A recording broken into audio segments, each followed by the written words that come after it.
For centuries, humans have conquered nature in bold, and sometimes bonkers, ways, cutting through mountains, building cities in deserts, and yes, damming rivers. But what happens when someone suggests sealing off an entire sea with concrete and turbines?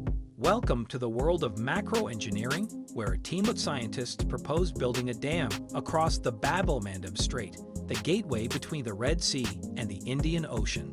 The dam would not be your average water-blocking wall. This beast would be 150 meters tall, 1 kilometer thick, and potentially 28 to 100 kilometers long. For reference, China's massive Three Gorges Dam, a puny 2.3 kilometers in comparison. Hydropower. Why would anyone propose a dam this colossal?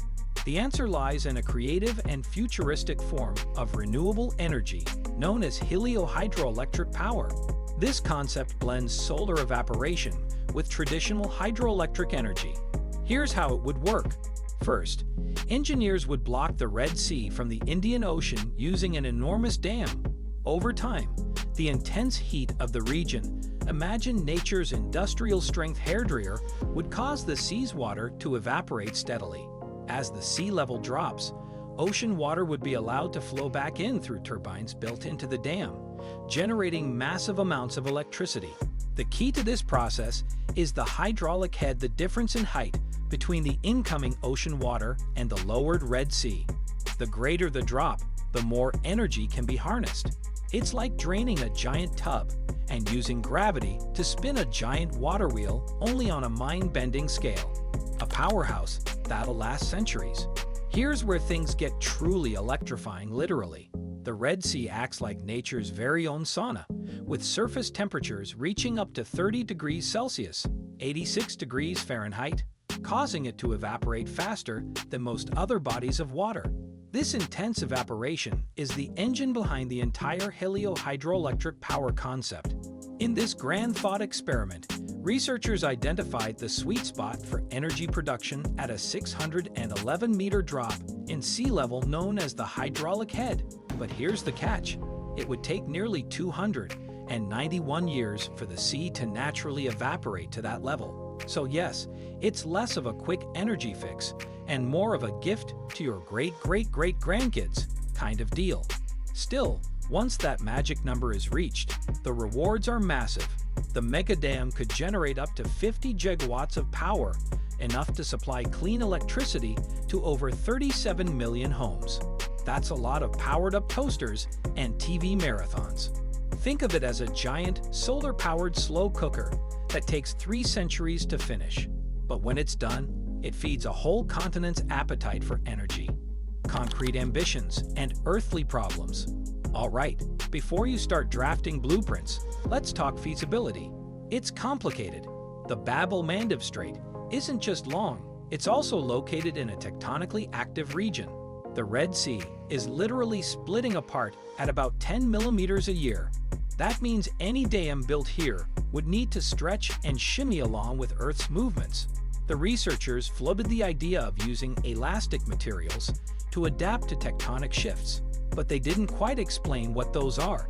Maybe we'll need to invent rubber-reinforced concrete, and we are not done. A second dam would also need to be built near the Gulf of Suez to stop Mediterranean waters from sneaking in. While this northern dam would be smaller and less daunting, you're still looking at a colossal amount of concrete, at least 12 times more than the Three Gorges Dam. Environmental chaos, ahoy! If you thought the Aral Sea disaster was bad, and spoiler alert, it really was, then imagine that, but with more salt, more sun, and even higher stakes. Damming the Red Sea and allowing it to evaporate would send salinity levels skyrocketing. Already naturally salty, the Red Sea would transform into an ultra-briny soup, basically a giant fish tank no fish could survive in. Marine life, including vibrant coral reefs and entire ecosystems, would be wiped out. Fish, gone. Reefs, cooked.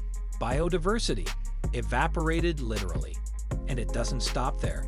The Red Sea is bordered by mangroves and coastal wetlands that play a crucial role in supporting wildlife, filtering water, and storing carbon. These natural treasures would dry up and die off, taking with them countless species and turning vibrant coastlines into lifeless, cracked mudflats.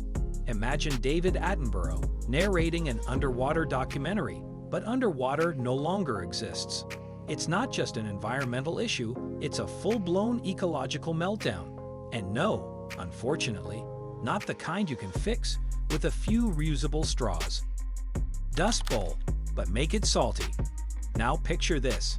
After damming and drying the Red Sea, you're left with a crusty salt bowl just waiting to be picked up by the wind and hurled across the land like seasoning from hell.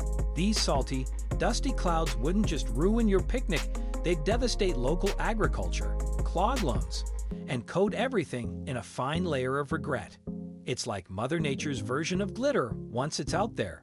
Good luck cleaning it up. Sound dramatic? Well, it's happened before. When the Soviet Union drained the Aral Sea, they didn't just shrink a lake, they created a toxic desert with salt storms that still blow through towns decades later. Farmers lost their crops, kids developed asthma, and the only thing growing was global concern. So yeah, think of the Red Sea plan as Aral Sea 2.0 now, with more salt and a possible side of climate guilt.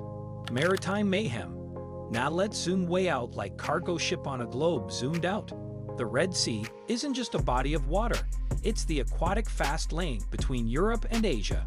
Right now, about 95% of shipping trade between the two zips through it like it's the express checkout line. But block it off. Well, there goes the shortcut. Draining the Red Sea would effectively shut down access to the Suez Canal, forcing ships to detour all the way around Africa via the Cape of Good Hope. Translation: longer trips, skyrocketing costs, and a whole lot of grumpy logistics managers. You'd better believe supply chains would throw a tantrum. Plus, think of all the extra snacks you'd need for that extended boat ride, pirates included. Price tag. You might be wondering, how much for this sea-sized water feature?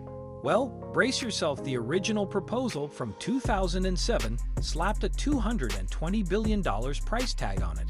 And that's in $2007, long before inflation, supply chain meltdowns, or your cousin's TikTok fame drove up the cost of literally everything. For context, the Three Gorges Dam, often hailed as one of humanity's grandest hydro feats, cost a comparatively humble $30 billion. So yeah, multiply that by 7, and you are just getting started. And that price does not even factor in the inevitable cost of ecological rehab, relocating entire communities, or navigating the political chess game of blocking off a sea that several countries share. Not to mention, you'll probably need an army of lawyers, a few miracle construction materials, and a PR campaign to rival a Marvel movie just to get global approval. At this point, it might be cheaper to build a space elevator or buy Twitter again. The sea strikes back. Evaporating an entire sea doesn't just leave behind salt flats and sunburnt regrets, it also causes the rest of the ocean to rise. Scientists predict that global sea levels could inch up by 12 centimeters in just 50 years, reaching a peak of 30 centimeters in roughly 3 centuries. Sure, 30 centimeter might not sound like much until your beachfront condo becomes a beachfront submarine. Cities like Jakarta, New York, Mumbai, and Miami are already battling the tides, and a few extra centimeters could be the final soggy straw. Flooded roads, underwater subways, and salty coffee shops would become the new normal. Who needs Atlantis when we can just build it ourselves accidentally? All of this from a plan that was supposed to solve a problem, not make everyone need water wings. Mega brainstorm or mega mistake.